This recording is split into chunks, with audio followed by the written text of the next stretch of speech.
हर हर गंगे, जय महाकुंभ, जय महाकुंभ, जय जय जयकारा महाकुंभ। आइए पधारिए, महाकुंभ 2025 में आपका स्वागत है, अभिनंदन है। जब आप संगम के तट पर पहुंचते हैं तो आप देखते हैं कि गंगा, यमुना और अदृश्य सरस्वती की जो त्रिवेणी की जो पावन धारा है, जो विद्वता की यहाँ धारा बह रही, जो भक्ति और आध्यात्म का संगम हो रहा है, आप उससे आत्मविभोर हुए बिना नहीं बच सकते।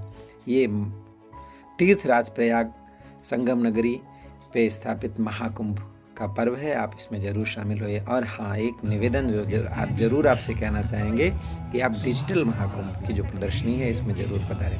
मात्र 50 रुपये के टिकट पे आप देखेंगे कि समुद्र मंथन से लेकर के 14 रत्नों के निकलने तक की जो कथा है, जो सनातनी कथा है, जहाँ की अमृत निकला था और वो अमृत की कुछ बूंदें तीर्थराज प्रयाग में पाई गई, गिरी।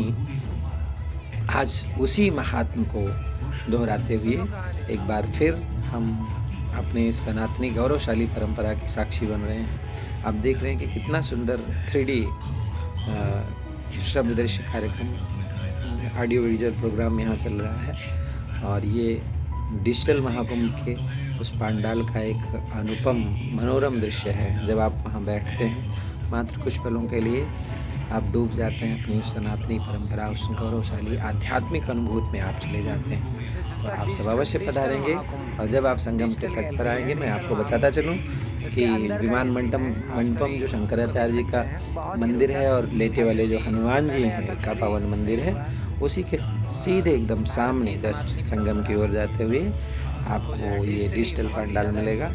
मुझे तो बहुत अच्छा लगा। अभी मेले में बहुत कुछ देखना, बहुत कुछ अनुभव करना बाकी है। आप देखेंगे कि जैसे यहाँ नागबास की सर्प को जो है बना करके रस्सी और मंदराचल पर्वत को मथानी बना करके किया गया। डिजिटल महाकुंभ का एक अनोखा दृश्य आप देख रहे हैं कि जैसे बिल्कुल पानी के उसमें और ये झरना भी आप वहाँ देखेंगे। झरने का एहसास होगा, खलखल करती हुई, झरझर बहती हुई किसी नदी की, किसी तरंगणी की आवाज़ आप यहाँ सुनेंगे, देखेंगे। और जब आप इसमें शामिल होते हैं, अब आप देखेंगे कि एकदम झरने का पूरा व्यू दिख रहा होगा आपको सुनाई भी दे रही होगी पीछे की आवाज़।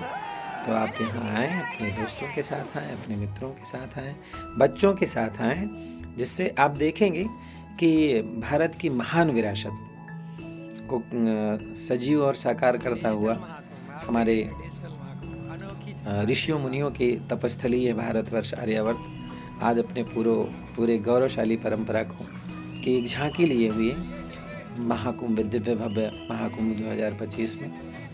ये देखिए, बिल्कुल इसके अंदर का नज़ारा है। ये सबसे बहुत पहले जब महाकुंभ लगते थे, इस तरह से हमारी सवारियाँ होती थी। और कितना बदलाव हुआ है, कितना हम डिजिटली है जो है अब अपडेट हुए हैं, नागा साधु अपनी कला का प्रदर्शन करते हुए।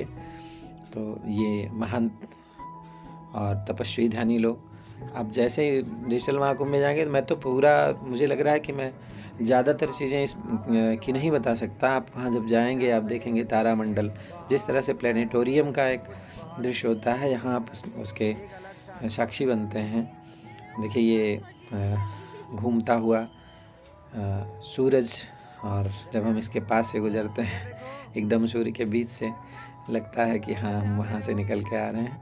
और बच्चों में ख़ासतौर से बहुत उत्साह होता है, बच्चे तो एकदम उछल पड़ते हैं। तो आप एक बार डिजिटल महाकुंभ की ओर भी जाइएगा।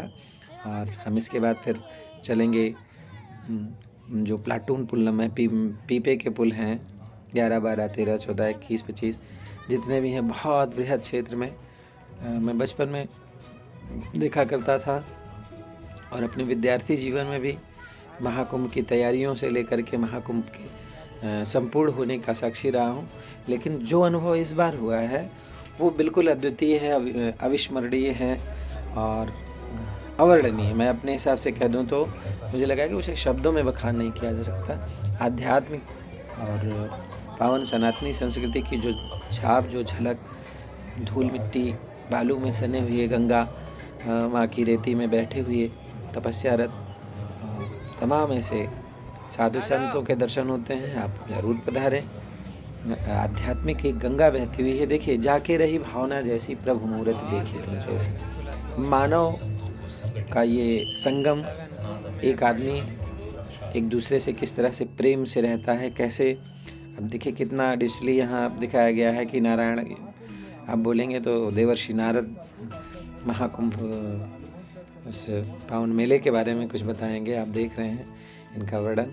ये झूसी का ब्रिज दिख रहा है और प्लाटून पुल से हम पार करते हुए इस तरह से अखाड़ों की ओर जाते हुए, और जब भारत की ये पावन भूमि कहीं मिलती है इस तरह से कि जहाँ हम विवश हो जाते हैं अपनी धरती माँ की गोदी में बैठने उठने उछलने के लिए। और हे भारत माँ, तुम्हारा वंदन है और तुम्हारी ये जो धूल है ये हम सब के माथे का चंदन है। तो कुछ ऐसी अनुभूति करते हुए हम अपने एक बार फिर से बच्चों की तरह हम हो जाते हैं और अपने आप को देखते हैं, सहजते हैं। माँ गंगा की पावन रेती है और ज़िंदगी में आप जितना भी कमाएंगे सब रेत की तरह ही फिसल जाना है। इसलिए हमें खुश रहना है, स्वस्थ रहना है और आध्यात्मिक अनुभूति में डूबे रहना है। ये मेरे कुछ खिलौने हैं जो खिलौनों के लिए रूठते हैं और हम इनका ख्याल रखते हैं। हमारे साथ में जाने वाले तीर्थयात्री, हमारे साथ में हमारे पड़ोसी लोग, सहयोगी लोग, और ये अलोप शंकरी भवानी जो शक्तिपीठों में से एक है, उनका द्वार। मैं चाहूँगा कि एक बार आप अवश्य पधारें। बहुत सुंदर झूले लगे हुए हैं, आप सब आएंगे देखेंगे। पार्किंग नंबर 17 की ओर जो केबल ब्रिज जाता है, एशिया का सबसे बड़ा ब्रिज कहा जाता है यमुना के पास में, तो आप देखेंगे। आप सब पधारें। और ये रहा मेरा खिलौना, खिलौने के लिए नाराज पड़ा है।